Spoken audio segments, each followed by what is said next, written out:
부대 가혹행위로 의무대에 실려간 이등병. 3일째 식사가 끊겼습니다. 어머니가 도시락을 들고 면회를 왔어요. 누가 이딴 걸 먹는다고? 행정보급 원사는 도시락을 바닥에 내던지고 군화로 짓밟았습니다. 잠시 후 여성이 코트를 벗는 순간 육군 소장 계급장이 반짝였죠.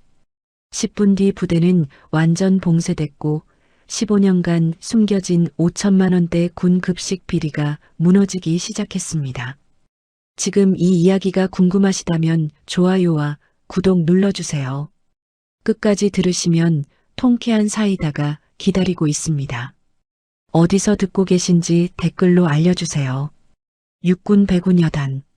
강원도 깊은 산속에 자리한 이 부대는 겨울이면 영하 15도까지 내려가는 곳이었어요. 11월 어느 날 밤, 야간 행군 훈련이 막 끝났죠. 병사들이 하나둘 막사로 돌아가고 있었어요. 그때였어요. 이등병 이성준, 괜찮아? 한 병사가 급하게 소리쳤어요. 성준이 훈련장 한쪽에 쓰러져 있었거든요. 얼굴은 창백했고 입술은 파랗게 질려 있었죠. 군의관님, 빨리요. 조교가 달려왔어요. 성준의 맥박을 짚어보더니 고개를 저었어요. 탈수 증상이야. 당장 의무대로 옮겨. 들것에 실려 의무대로 향하는 성준. 그의 두 눈은 감겨 있었지만 손가락은 미세하게 떨리고 있었어요. 의무대 격리실. 성준은 침대 위에 누워 링거를 맞고 있었어요. 군의관이 기록지를 작성하며 중얼거렸죠. 개인 체력 저하로 기록하겠습니다. 그 말을 듣던 행정보급관실 최성우 원사가 고개를 끄덕였어요. 그렇게 하세요. 훈련 강도는 문제 없었으니까. 군의관은 잠시 망설이는 듯 했지만 결국 아무 말도 하지 않았어요. 기록지에는 개인관리 소홀이라는 문구가 적혔죠. 하지만 진실은 달랐어요. 성준의 식사 기록부. 3일 전부터 비어 있었거든요. 아침, 점심, 저녁. 모두 미배식이라고 표시되어 있었죠. 왜 일개 이등병에게 식사가 제공되지 않았을까요? 그건 누가 지시한 걸까요? 의무대 창문 밖. 눈발이 흩날리기 시작했어요. 성준은 여전히 눈을 감은 채 누워 있었죠. 그의 군복 주머니 속에는 작은 메모지 한 장이 접혀 있었어요. 엄마, 미안해. 군인은 거짓말하면 안 된다고 배웠어. 그래서 메모는 거기서 끝나 있었어요. 격리실 문 앞에는 보초가 서 있었어요. 누구도 들어올 수 없었죠. 외부와의 연락도 차단되어 있었고요. 부대 밖에서는 아무도 몰랐어요. 한 병사가 지금 이 순간 완전히 고립되어 있다는 사실을요. 그리고 72시간 후 한 통의 전화가 부대로 걸려올 거예요. 민간인 여성의 차분하지만 단호한 목소리로요. 제 아들을 만나러 가겠습니다. 하지만 부대는 아직 몰랐죠. 그 여성이 누구인지, 그녀가 손에 무엇을 들고 올 건지, 그리고 그 도시락이 어떻게 짓밟힐 건지를요. 3일 후 오전 10시 72보병연대 정문 앞 검은색 승용차 한 대가 멈춰 섰어요. 차에서 내린 건 50대 중반의 여성이었죠. 서은주. 그녀는 긴 코트를 입고 있었고 손에는 보온 가방을 들고 있었어요. 가방 안에는 새벽부터 끓인 미음이 담겨 있었죠. 면회 신청하러 오셨습니까? 위병소 초병이 물었어요. 은주는 고개를 끄덕였어요. 네, 제 아들 이성준 이등병을 만나러 왔습니다. 초병이 면회 명부를 펼쳤어요. 한참을 들여다보더니 고개를 저었죠. 죄송합니다만 이성준 이등병은 현재 면회 제한 대상자로 지정되어 있습니다. 면회 제한이요? 은주의 목소리가 낮아졌어요. 네. 훈련 중 건강상 문제로 의무대에서 관리 중이라서요. 본인 보호를 위한 조치입니다. 초병은 매뉴얼대로 또박또박 설명했어요. 하지만 은주는 알고 있었어요. 그게 핑계라는 걸요. 그럼 이 도시락만이라도 전달해 주실 수 있나요? 아들이 제대로 먹지 못하고 있다는 연락을 받았거든요. 은주가 보온 가방을 들어 올렸어요. 초병이 난처한 표정을 지었죠. 그것도 규정상 어렵습니다. 외부 음식물은 검수를 거쳐야 하고. 검수요? 은주가 되물었어요. 네. 행정보급관실에서 확인 후 전달 가능 여부를 판단합니다. 그 순간이었어요. 행정보급관실에서 한 남자가 걸어 나왔어요. 최성우 원사. 그는 은주를 위아래로 훑어보더니 비웃듯 말했죠. 또 면회 민원이십니까? 제 아들이 아프다고 들었습니다. 이 미움만이라도. 어머니, 요즘 군대가 어떤 곳인지 아십니까? 최성우가 팔짱을 꼈어요. 지금 저희 부대 급식은 1인당 1만 원짜리 식단입니다. 한우, 생선, 신선한 야채에 후식까지 나와요. 그는 보온 가방을 손가락으로 가리키며 말했어요. 그런데 어머니가 집에서 끓인 미음이 필요하겠습니까? 은주는 아무 말도 하지 않았어요. 다만 가방을 더 꽉 쥐었을 뿐이죠. 최성우는 계속 말을 이었어요. 게다가 이성준 이등병은 개인 체력 관리 문제로 쓰러진 겁니다. 부대 책임이 아니에요. 그럼 왜 면회를 막는 겁니까? 은주의 질문에 최성우가 미간을 찌푸렸어요. 막는 게 아니라 보호하는 겁니다. 의무대에서 안정이 필요하다고 했으니까요. 보호요. 은주가 작게 중얼거렸어요. 그녀의 눈빛이 차갑게 가라앉았죠.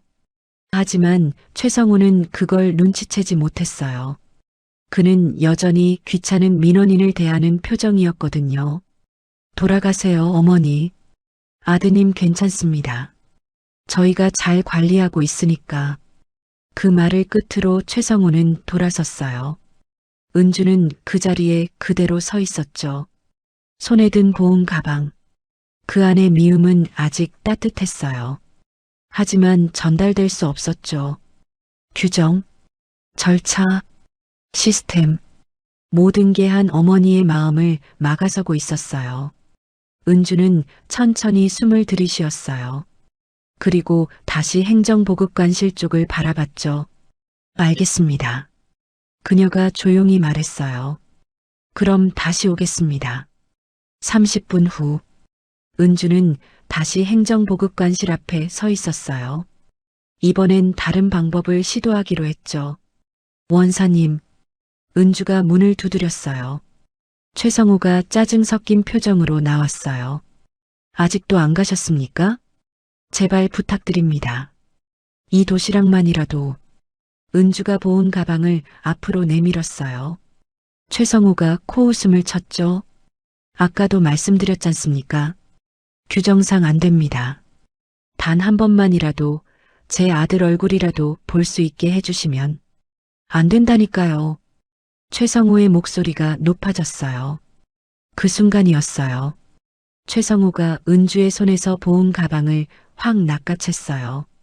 이게 뭐가 그리 대단하다고. 쿵.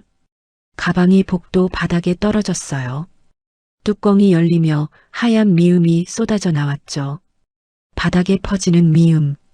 그 안에는 은주가 새벽 4시부터 정성스럽게 끓인 쌀알들이 섞여 있었어요. 이런 걸 가지고 오시면 곤란하다니까요. 최성우는 거기서 멈추지 않았어요. 그는 군화를 신은 발로 쏟아진 미음을 밀어냈어요. 쓱! 하얀 미음이 복도 벽 쪽으로 번졌어요. 보온병 뚜껑이 굴러갔죠. 은주는 그 광경을 말없이 바라보고 있었어요. 손이 미세하게 떨리고 있었죠. 요즘 부모들은 정말. 에이 바닥 미끄럽게. 최성우가 중얼거렸어요. 그 순간 훈련장에서 구령 소리가 들려왔어요. 하나, 둘, 셋, 넷. 병사들의 발소리가 울려 퍼졌죠. 부대는 정상적으로 돌아가고 있었어요. 아무 일도 없다는 듯이요. 최성우는 사무실로 돌아가려 했어요. 그런데 은주가 움직이기 시작했어요. 천천히, 아주 천천히. 그녀가 코트 단추를 하나씩 풀었어요. 첫 번째 단추, 두 번째 단추, 세 번째 단추. 최성우가 뒤돌아봤어요. 뭐 하시는? 그의 말이 멈췄어요. 코트 안에서 드러난 건 깔끔한 전투복이었어요. 가슴 명찰, 육군 감찰실 차장 서은주, 그리고 어깨 위, 별 2개가 복도 형광등 빛을 받아 반짝였죠. 최성우의 얼굴이 하얗게 질렸어요. 은주는 바닥에 쏟아진 미움을 내려다봤어요. 그리고 천천히 고개를 들어 최성우를 바라봤죠. 지금부터. 은주의 목소리는 차갑고 낮았어요. 이 부대를 조사하겠습니다. 복도가 고요해졌어요. 훈련장의 구령 소리만 멀리서 들려왔죠. 은주는 주머니에서 휴대폰을 꺼냈어요. 그리고 한 통의 전화를 걸었어요. 박유진 소령? 그녀가 말했어요. 특별수사팀 소집하세요. 72보병연대 정문함. 코드 레드. 72보병연대 정문. 15분 후 검은색 승합차 3대가 연달아 도착했어요. 차에서 내린 건 전투복 차림의 장교들이었죠. 가슴엔 모두 같은 마크가 붙어 있었어요. 육군 감찰실 특별수사팀. 박유진 소령이 가장 먼저 내렸어요. 그녀는 35살. 냉철한 눈빛과 날카로운 판단력으로 유명한 인물이었죠. 차장님. 박유진이 경례를 붙였어요. 은주가 고개를 끄덕였어요. 부대 출입 통제부터 시작하세요. 알겠습니다. 박유진이 손짓을 했어요. 수사팀원들이 일사불란하게 움직이기 시작했죠. 정문 초병들은 어리둥절한 표정이었어요. 지금 무슨 일입니까? 한 초병이 떨리는 목소리로 물었어요. 박유진이 서류 한 장을 내밀었죠. 육군 감찰실 특별수사팀 긴급조사 명령서입니다. 지금부터 이 부대는 출입이 통제됩니다. 초병이 서류를 받아들었어요. 그의 손이 미세하게 떨렸죠. 명령서에는 육군 참모총장의 직인이 찍혀 있었어요. 모든 인원 외출 금지, 통신 기록 보존, 행정 서류 봉인. 박유진의 지시가 이어졌어요. 수사팀원들이 부대 안으로 들어가기 시작했죠. 행정보급관실. 최성우는 책상 앞에 앉아 있었어요. 그의 이마에는 식은 땀이 맺혀 있었죠. 손은 떨리고 있었고요. 진짜 소장이었어? 그는 아까 그 장면을 떠올렸어요. 코트를 벗는 은주, 드러난 별 2개, 바닥에 쏟아진 미움, 그리고 자신이 그 미움을 군화로 밀어낸 순간 똑똑 문을 두드리는 소리가 들렸어요. 들어오십시오. 최성우가 겨우 목소리를 냈어요. 문이 열리고 박유진이 들어왔죠. 행정보급 원사 최성우입니까? 그렇습니다. 지난 6개월간의 급식 관련 서류 일체를 제출하십시오. 납품 기록, 검수일지, 식재료 수불부 전부요. 박유진의 목소리는 감정이 없었어요. 최성우가 캐비닛을 열었어요. 서류 뭉치를 꺼내려는데 손이 떨려서 바닥에 떨어뜨렸죠. 죄송합니다. 그가 허겁지겁 서류를 주었어요. 박유진은 그 모습을 차갑게 내려다봤어요. 원사님, 네. 오늘 오전 민간인에게 어떤 행동을 하셨습니까? 최성우의 얼굴이 창백해졌어요. 그건 제가 규정을 몰라서. 규정을 몰랐다고요? 박유진이 차갑게 웃었어요. 그럼 지금부터 규정을 정확히 알려드리죠. 군인복무규율 제47조 민원인 모욕행위는 징계 대상입니다. 최성우는 아무 말도 할 수 없었어요.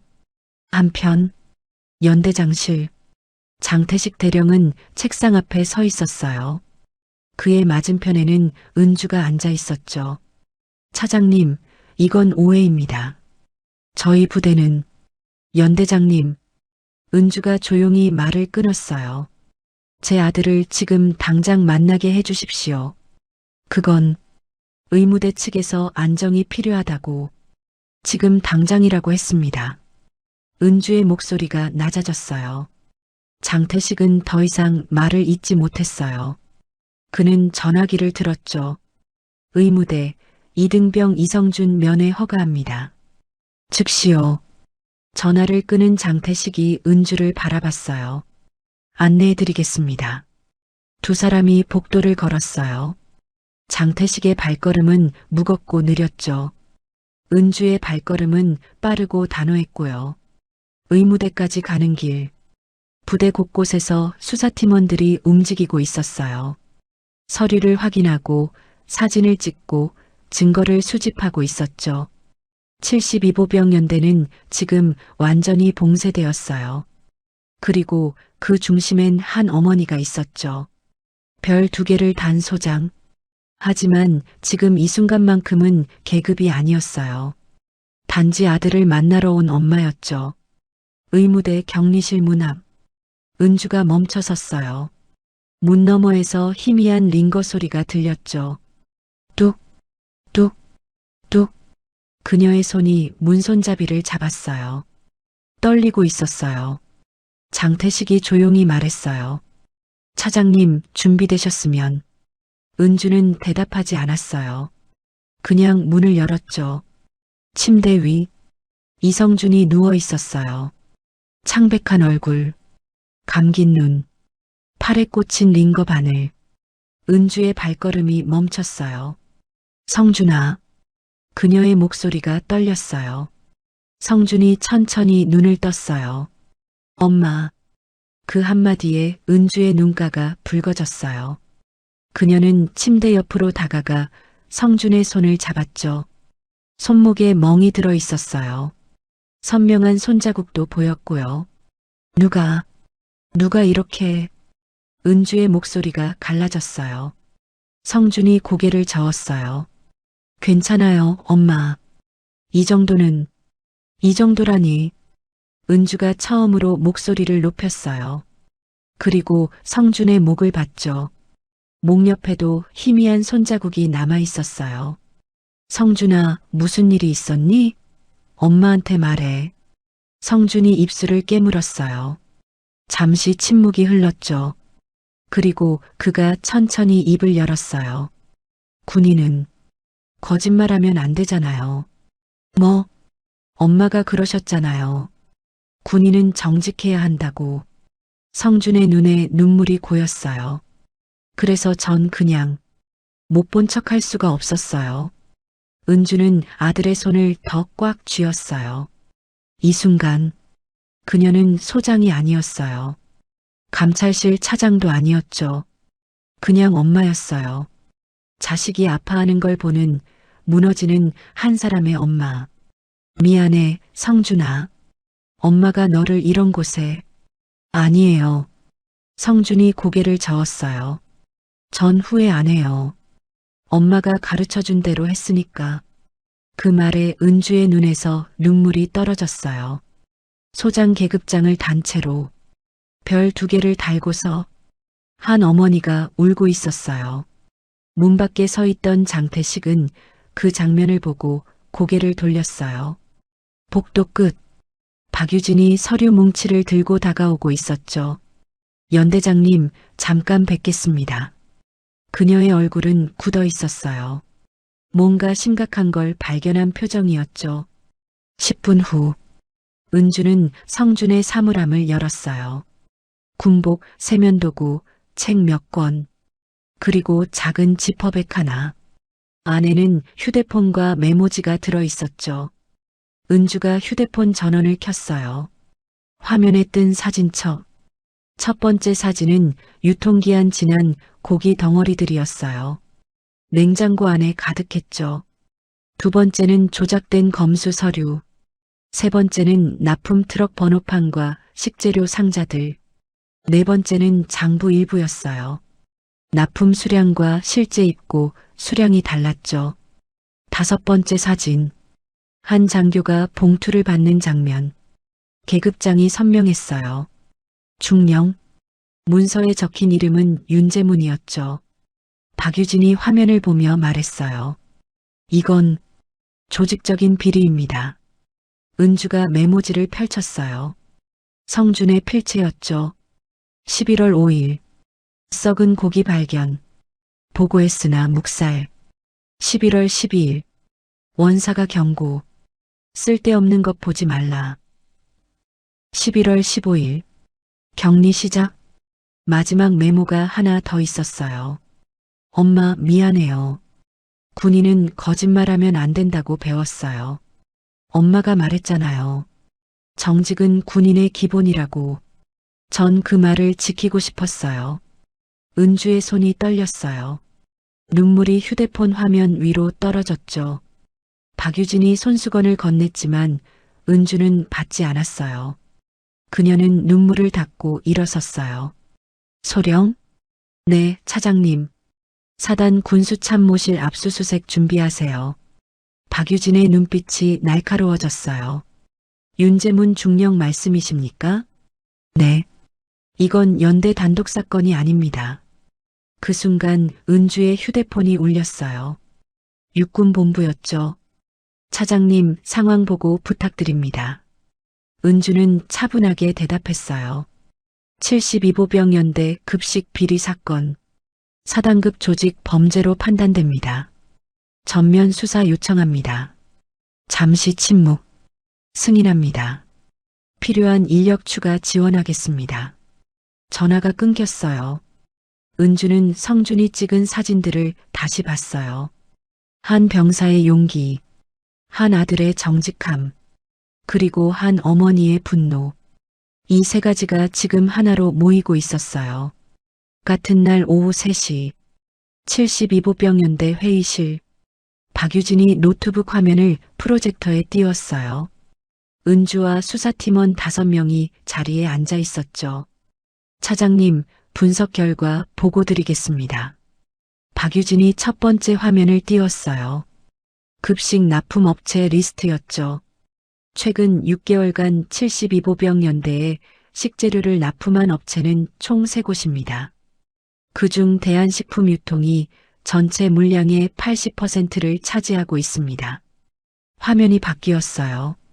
문제는 여기부터입니다. 대한식품유통 대표 김영수. 이 사람의 계좌를 추적한 결과 박유진이 화면을 확대했어요. 매월 15일 고정적으로 500만 원씩 출금됩니다.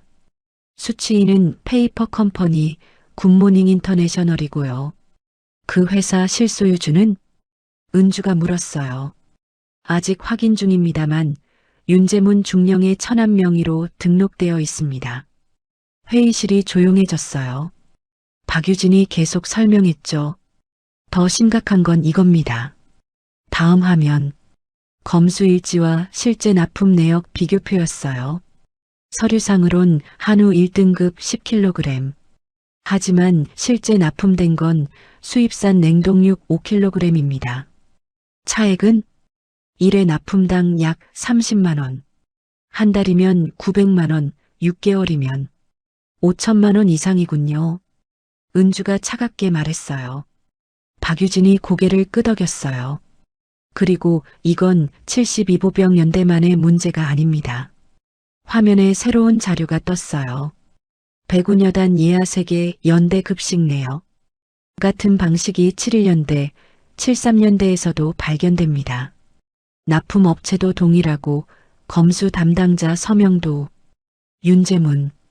은주가 그 이름을 읽었어요. 네. 사단 군수참모 윤재문 중령입니다. 모든 라인이 이 사람한테 모입니다. 박유진이 마지막 화면을 띄웠어요.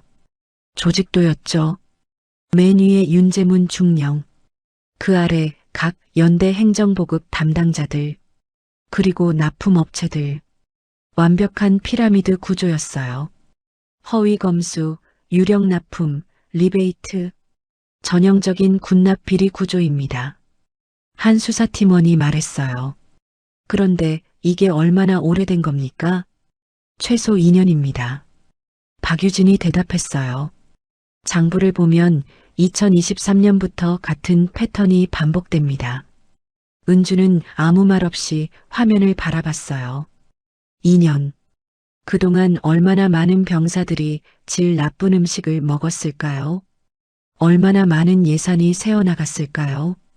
그리고 얼마나 많은 사람들이 알면서도 침묵했을까요?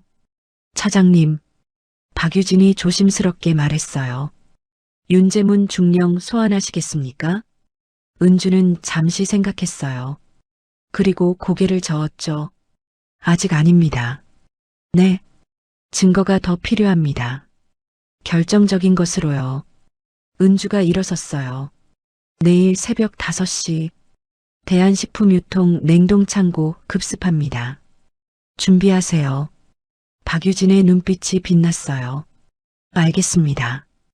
회의실 문이 열렸어요. 복도에서 최성우 원사가 지나가고 있었죠. 그는 회의실 안을 힐끗 보더니 고개를 숙이고 황급히 지나갔어요. 은주는 그 모습을 조용히 지켜봤어요. 누군가 윤재문에게 연락하겠지. 그녀는 생각했어요. 그래도 괜찮아. 오히려 좋아. 쥐를 잡으려면 쥐구멍을 먼저 막아야 하니까요.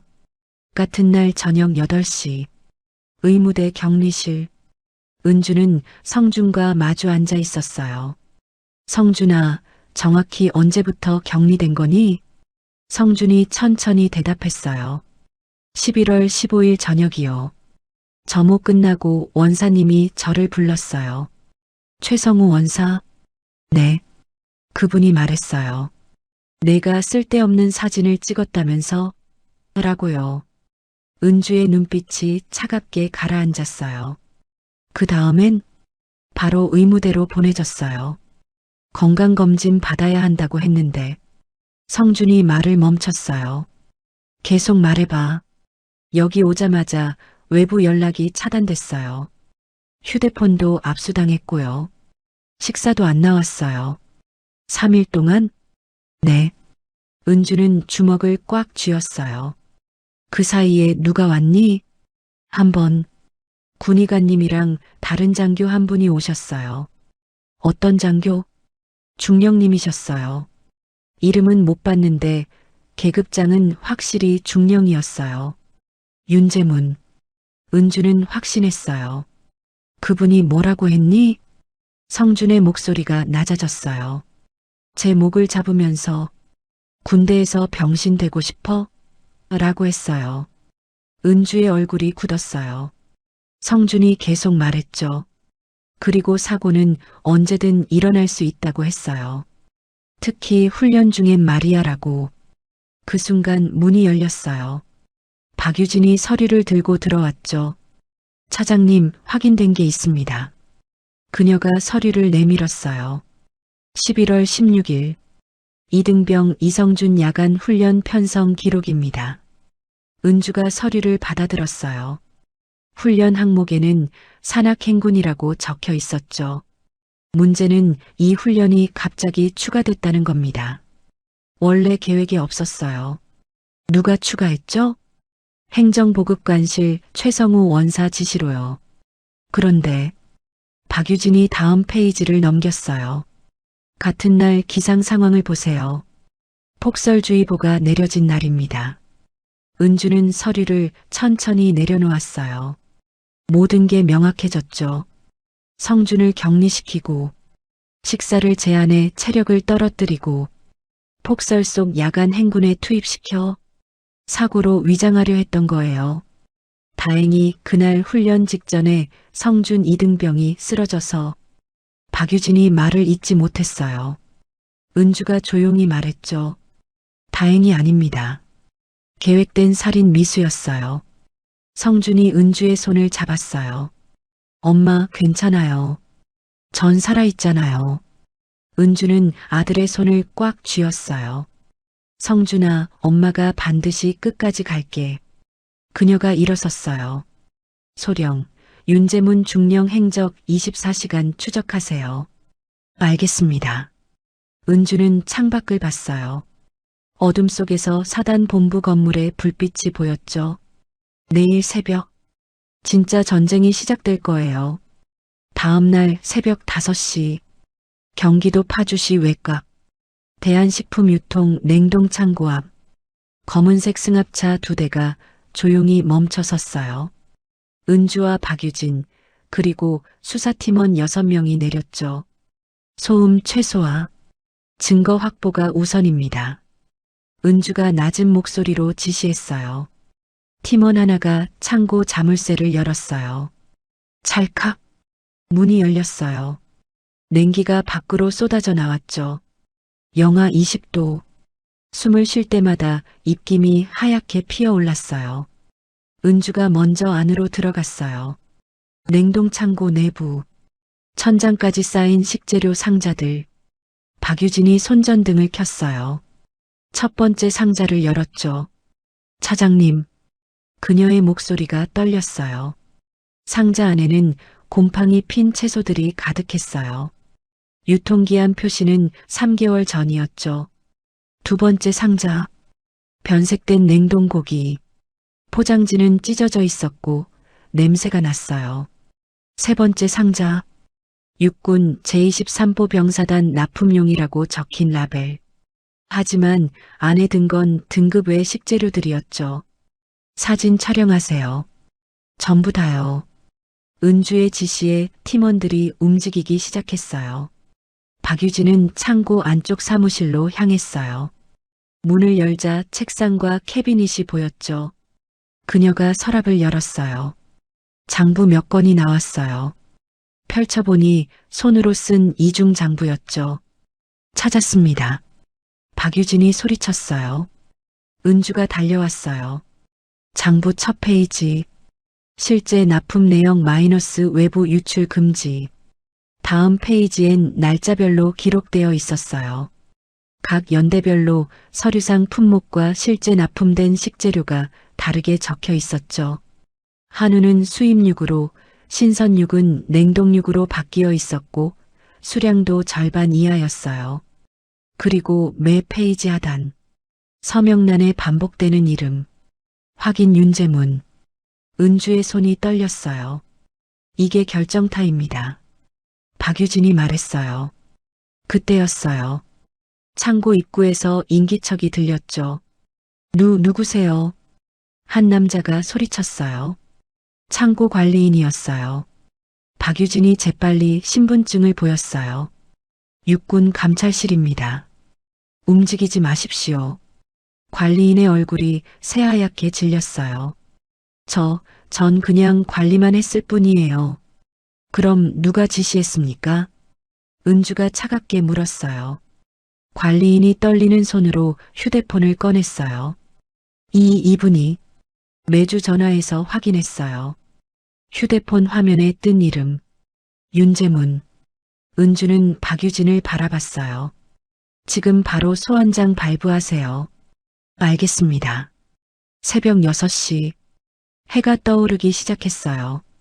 냉동 창고 밖 트럭 한 대가 증거물을 싣고 있었죠.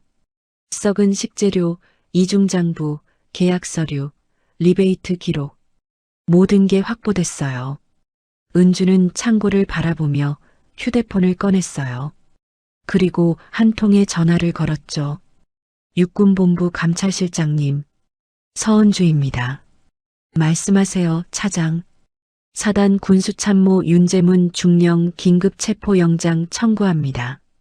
전화 너머로 짧은 침묵이 흘렀어요. 승인합니다. 진행하세요. 은주는 전화를 끊었어요. 동쪽 하늘이 붉게 물들고 있었어요. 이제 정말 끝이 보이기 시작했죠. 같은 날 오전 9시 72보병연대 임시수사본부. 은주는 노트북 화면을 응시하고 있었어요.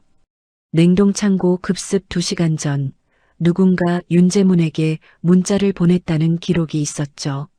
새벽 작전 있음. 조심. 발신 번호는 부대 내부였어요. 박유진이 추적 결과를 보고했어요. 발신 위치는 72보병연대 행정실. 당시 야간 당직자는 최성우 원사였죠. 은주는 고개를 끄덕였어요. 예상했던 이름이었거든요. 10분 후 최성우가 수사본부로 들어왔어요. 그의 얼굴은 창백했고 이마에는 땀이 맺혀 있었죠. 은주가 휴대폰 기록을 내밀었어요. 새벽 2시 47분 윤재문 중령에게 보낸 문자 내역이 선명했죠. 최성우는 한참을 침묵하다가 입을 열었어요. 윤재문이 자신을 잘 대해줬다고 했어요. 아들 대학 등록금을 도와줬고 저녁 후 일자리도 알아봐 준다고 했죠. 은주는 아무 말 없이 그를 바라봤어요. 돈과 일자리를 선택한 대가로 병사들의 건강을 팔아넘긴 거였죠. 최성우는 비틀거리며 수사본부를 나갔어요. 박유진이 조심스럽게 물었어요. 정보가 새어나갔는데 윤재문을 어떻게 잡느냐고요. 은주의 입가에 미소가 번졌어요. 차갑고 날카로운 미소였죠. 그녀는 설명했어요. 윤재문은 냉동 창고만 조심하면 된다고 생각할 거라고요. 그래서 증거를 옮기거나 숨겼을 거고요. 하지만 수사팀은 이미 원본 증거를 전부 확보한 상태였죠. 윤재문이 증거를 옮기는 과정 자체가 또 다른 범죄 증거가 되는 거였어요. 지금쯤 윤재문은 안심하고 있을 거예요. 정보를 미리 받았고 위기를 넘겼다고 생각하면서요. 은주가 시계를 봤어요.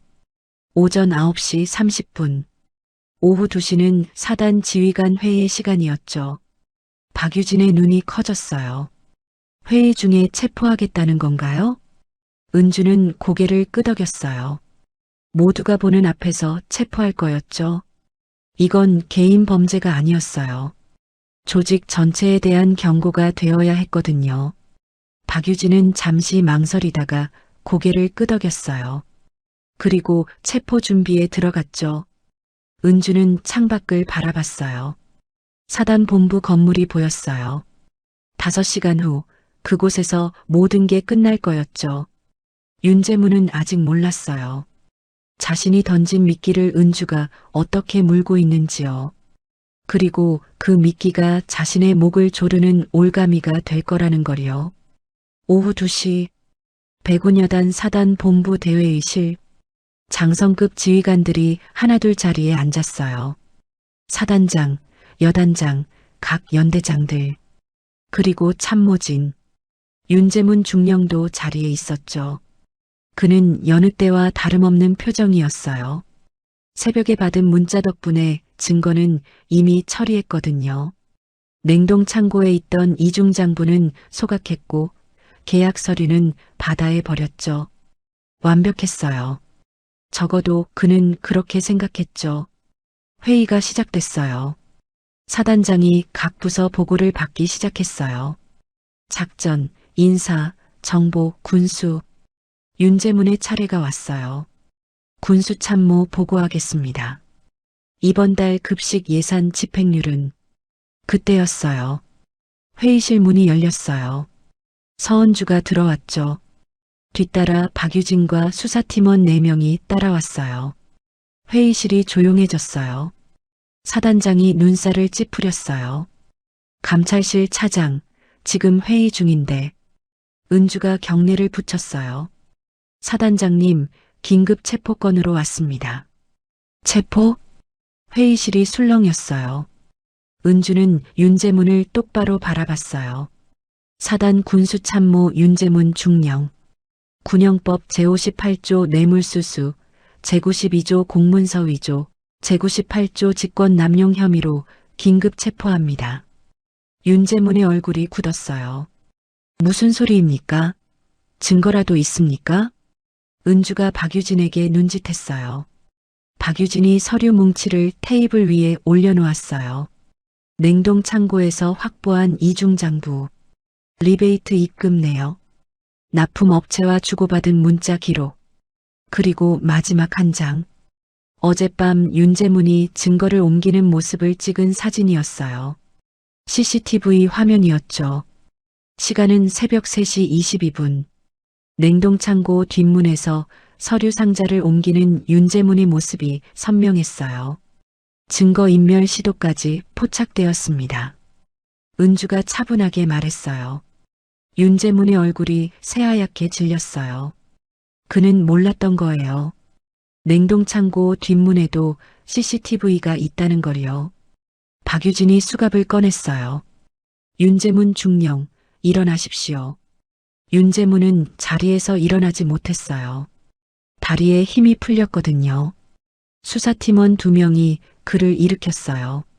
찰칵. 수갑이 채워졌어요. 회의실은 고요했어요. 사단장을 비롯한 모든 지휘관들이 말없이 그 광경을 지켜보고 있었죠. 은주가 회의실을 둘러봤어요. 그리고 조용히 말했어요. 이번 사건은 여기서 끝이 아닙니다. 관련자 전원 조사하겠습니다. 아무도 대답하지 않았어요. 하지만 모두의 눈빛이 흔들리고 있었죠. 윤재문이 수사팀에 이끌려 나갔어요. 복도를 지나며 그는 최성우와 눈이 마주쳤어요. 최성우도 이미 조사 대상이 된 상태였죠. 두 사람 모두 고개를 숙였어요. 은주는 회의실 밖으로 나와 복도 창문을 바라봤어요. 멀리 72보병연대 건물이 보였어요. 그곳 의무대에 아직 아들이 누워 있었죠. 성준에게 보여줄 수 있을 것 같았어요. 정의는 느리지만 결국 온다는 걸요. 같은 날 오후 4시 72보병연대 연대장실. 장태식 대령은 창밖을 바라보고 있었어요. 윤재문이 수갑찬 채 끌려가는 모습을 봤거든요.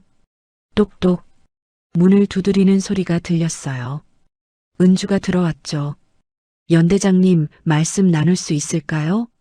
장태식은 천천히 돌아섰어요. 그의 얼굴은 지쳐 보였죠. 앉으시죠, 차장님. 두 사람이 마주 앉았어요. 잠시 침묵이 흘렀어요. 은주가 먼저 입을 열었어요. 연대장님, 언제부터 아셨습니까? 뭘 말입니까? 급식 비리요. 장태식의 손가락이 떨렸어요. 그는 한참을 말없이 앉아 있다가 천천히 고백했어요. 작년부터 알고 있었다고요. 병사들이 배탈을 호소하는 일이 잦았고 급식실 냉장고에서 이상한 냄새가 났었죠. 행정보급 원사에게 물어봤지만 괜찮다는 대답만 돌아왔어요. 사단 군수참모실에도 보고했지만 아무 조치가 없었고요. 그래서 그냥 넘어갔다고요. 왜입니까? 은주가 물었어요. 장태식이 고개를 숙였어요. 다들 그렇게 하니까요. 다들요? 네. 다른 연대도 마찬가지였습니다. 사단 전체가, 아니, 군 전체가 그렇게 돌아가고 있었어요. 은주는 아무 말 없이 그를 바라봤어요. 장태식이 계속 말했죠. 문제를 제기하면 오히려 자신이 불편한 사람이 되거든요. 승진의 불이익을 받고 다음 보직도 꼬이고요. 그래서 모두가 눈 감고 넘어갔다고요. 본인도 그랬다고 했어요. 그게 조직이니까. 그게 군대니까. 장태식의 목소리는 자조적이었어요. 은주가 천천히 입을 열었어요. 연대장님. 네. 모르는 척도 선택입니다. 장태식이 고개를 들었어요. 은주의 눈빛은 차가웠죠. 연대장님은 알면서도 방치했습니다. 그건 방관이 아니라 공범입니다. 하지만 전 조직 때문이라고 하셨죠. 승진 때문이라고도 하셨고요. 은주가 몸을 앞으로 기울였어요. 그런데 연대장님, 그 조직 안에는 누가 있습니까? 장태식은 대답하지 못했어요. 병사들입니다. 연대장님이 지켜야 할 사람들이요. 은주의 목소리가 낮아졌어요. 그 선택은 가장 비겁합니다. 장태식의 눈가가 붉어졌어요. 그는 한참을 침묵하다가 중얼거렸죠. 제가 잘못했습니다. 은주는 자리에서 일어났어요. 연대장님도 조사 대상입니다. 직위 해제 명령이 곧 내려올 겁니다. 장태식은 고개를 끄덕였어요. 더 이상 항변하지 않았죠. 은주가 문을 열고 나가려는데 장태식이 불렀어요. 차장님. 네. 이등병 이성준. 제대로 된 병사입니다. 그 아이만큼은 꼭 지켜주십시오. 은주는 대답 대신 문을 닫았어요. 복도를 걸으며 그녀는 생각했어요. 얼마나 많은 사람들이 조직이라는 이름으로 침묵했을까요? 얼마나 많은 장태식들이 있었을까요? 하지만 이제는 달라질 거예요. 적어도 이 사건만큼은요. 은주는 의무대로 향했어요. 아들에게 말해줄 게 있었거든요. 내가 옳았다고. 내 용기가 이 모든 걸 바꿨다고요. 일주일 후 육군 감찰실 본부. 은주의 책상 위에는 수사 보고서가 쌓여 있었어요. 윤재문 중령 구속, 최성우 원사 직위 해제, 장태식 대령 보직 해임, 그리고 추가로 드러난 이름들. 71년대 행정보급관 김모 중사, 73년대 군수과장 이모 대위, 사단 감사실 박모 소령. 비리는 한 사람의 문제가 아니었어요. 조직 전체가 연결되어 있었죠. 박유진이 새로운 서류를 가져왔어요. 차장님, 검찰 송치 완료했습니다. 고생하셨습니다. 은주가 서류를 받아들었어요. 윤재문의 혐의 목록이 길게 적혀 있었죠. 뇌물수수 1억 2천만 원, 공문서 위조 47건, 직권남용 및 병사학대, 증거인멸 시도, 형량은 최소 5년 이상이 예상됐어요. 언론에서 난리입니다. 박유진이 태블릿을 보여줬어요. 뉴스 헤드라인이 보였죠. 육군 급식 비리 4단급 확대, 감찰실 정격 수사, 소장 계급 어머니, 아들 구하려다 조직 범죄 적발, 군 비리 척결, 내부 고발 병사 용기에 박수. 은주는 화면을 보다가 눈을 감았어요. 언론은 그녀를 영웅처럼 다루고 있었지만 진실은 달랐거든요. 그녀는 그저 엄마였을 뿐이에요. 아들을 구하려 했던요. 차장님, 박유진이 조심스럽게 말했어요. 육군 참모총장님이 부르셨습니다. 은주는 고개를 끄덕이고 일어섰어요. 30분 후 참모총장실. 은주는 책상 앞에 서 있었어요. 참모총장이 서류를 내밀었죠. 차장, 수고했네. 제 임무를 했을 뿐입니다. 하지만 절차상 문제가 있었어. 은주는 아무 말도 하지 않았어요. 참모총장이 계속 말했죠. 개인적 이해관계가 있는 사건에 직접 개입했다고요. 감찰실 차장이 자신의 아들이 연루된 사건을 수사한 건 규정 위반이라고요. 물론 결과는 좋았지만 절차는 지켜져야 한다고 했어요. 징계위원회가 열릴 겁니다. 은주는 고개를 끄덕였어요. 예상했던 일이었거든요. 각오는 하고 있습니다. 참모총장이 한숨을 쉬었어요. 자네를 징계하고 싶지 않네. 하지만 조직엔 원칙이 필요해. 압니다. 은주가 경례를 붙였어요. 제가 먼저 예편 신청하겠습니다. 참모총장의 눈빛이 흔들렸어요. 정말 그러겠나? 네. 이게 맞습니다. 은주는 돌아섰어요. 참모총장실 문을 나서며 그녀는 어깨에 별을 만졌어요. 별 2개. 소장 계급장. 25년 군 생활의 증표였죠. 하지만 이제 내려놓을 때가 된 것 같았어요. 복도를 걸으며 은주는 12년 전을 떠올렸어요. 그때도 비슷한 사건이 있었죠. 군 비리를 발견했지만 상부 압력에 굴복했었어요. 침묵했었죠. 그게 평생의 수치였어요. 하지만 이번엔 달랐어요. 침묵하지 않았거든요. 설령 별을 내려놓는다 해도 후회는 없었어요. 은주는 창밖을 바라봤어요. 병사들이 훈련장에서 구령에 맞춰 움직이고 있었죠. 그 안에 성준 같은 아이들이 있을 거예요. 정직하게 살려고 애쓰는 젊은이들이요. 은주는 작게 미소 지었어요. 이제 그 아이들이 조금 더 안전한 군대에서 복무할 수 있을 거예요. 그걸로 충분했어요. 2주 후 육군본부 징계위원회. 은주는 긴 테이블 앞에 서 있었어요. 맞은편에는 장성급 장교 5명이 앉아 있었죠. 위원장이 서류를 펼쳤어요. 육군 감찰실 차장 서은주 소장. 직무수행 중 이해관계 회피 의무 위반건에 대해 진술하시기 바랍니다. 은주는 차분하게 고개를 끄덕였어요. 진술하겠습니다. 그녀는 천천히 말을 시작했죠. 12년 전 이야기부터였어요. 당시 대위였던 그녀는 부대 비리를 발견했었어요.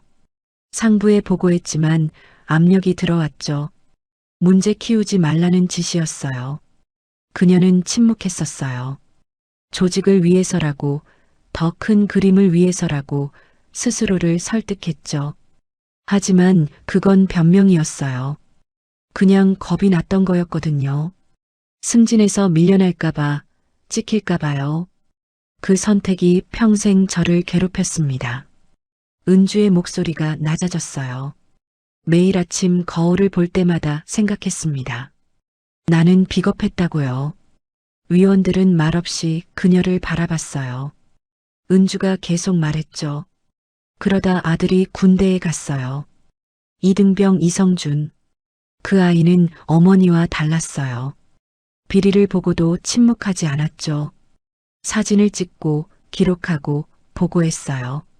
군인은 정직해야 한다고 배웠으니까요. 그 결과 격리되고 굶주리고 생명의 위협까지 받았죠.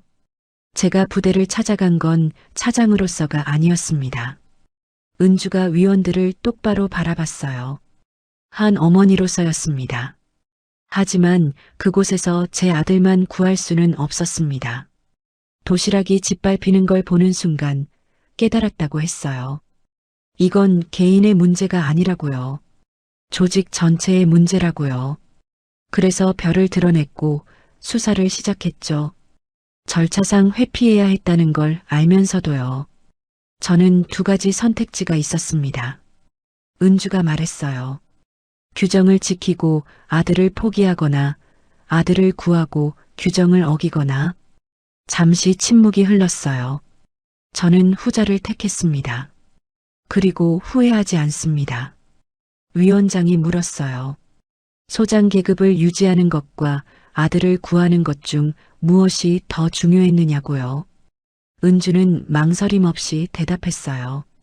제 아들입니다. 그리고 그 부대의 모든 병사들입니다. 하지만 군에는 원칙이 압니다.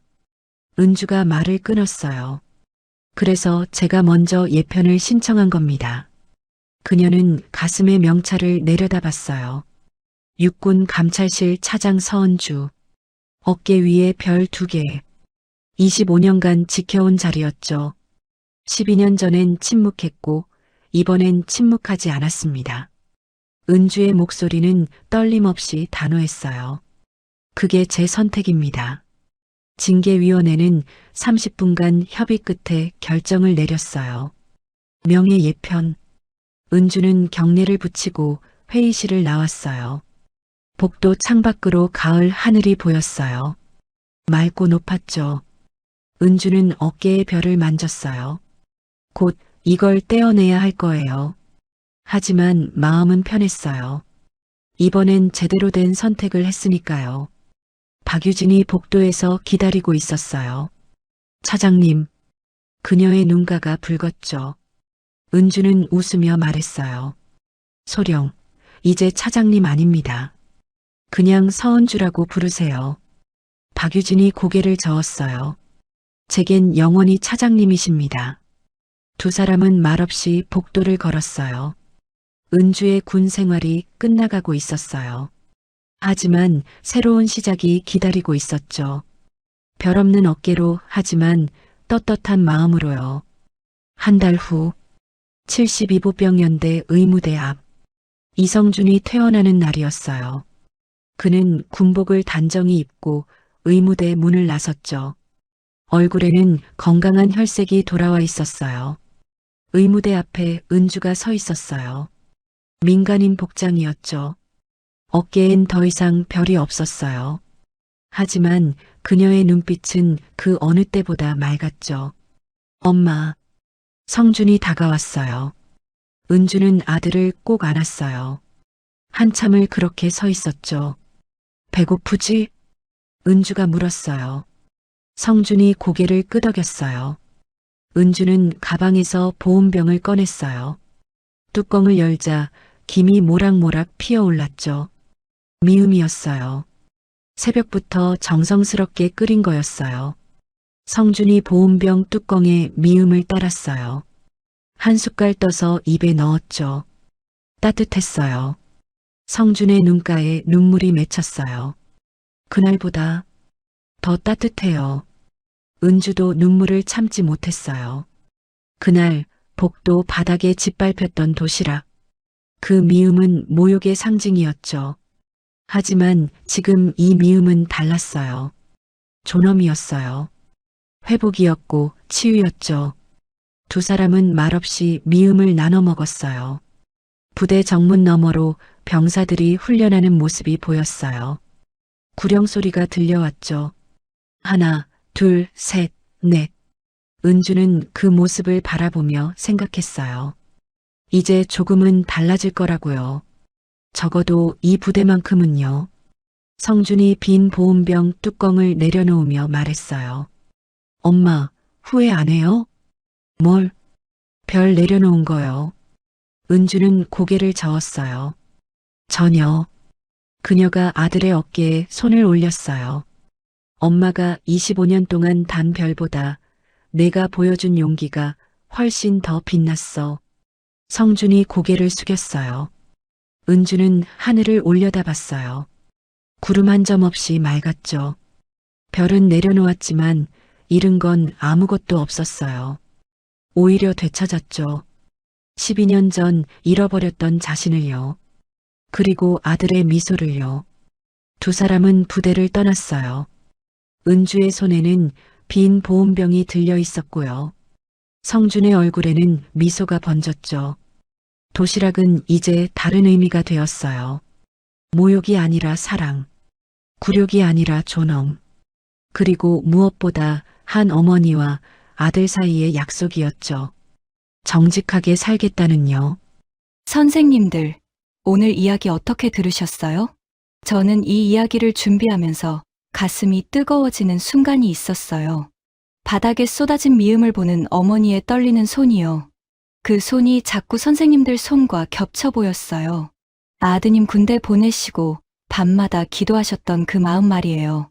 추운 새벽에 일어나 도시락 싸시던 그 정성이요. 선생님들도 군대 다녀오셨잖아요. 60년대, 70년대, 80년대 그 힘들던 시절의 군대요. 쌀밥 한 끼 제대로 못 먹고 고된 훈련 견디시고 나라 지키셨던 그때요. 그 시절 선생님들이 지켜낸 나라가 지금 이렇게 발전했어요. 오늘 이야기 속 이성준 이등병처럼 정직하게 사셨잖아요. 힘들어도 바른 길 걸으셨고 불에 보면 참지 못하셨고요. 그게 바로 선생님들 세대의 힘이었어요. 요즘 혹시 이런 생각하시는 분 계세요? 나는 이제 늙었어. 할 수 있는 게 없어. 절대 아닙니다. 선생님들이 보여주신 그 정직함, 그 용기가요. 지금 젊은 세대한테 가장 필요한 거예요. 선생님들 한 분 한 분이 살아있는 교과서세요. 진짜 영웅이시란 말이에요. 저는 앞으로도 계속 여기 있을게요. 선생님들 옆에서 좋은 이야기 많이 들려드릴게요. 심심하실 때, 외로우실 때 언제든 찾아와 주세요. 요즘 날씨가 많이 춥죠. 나가실 때 목도리 꼭 챙기시고요. 따뜻한 국 드시고 몸 건강히 챙기세요. 혹시 몸이 안 좋으시면 병원 미루지 마시고 바로 다녀오시고요.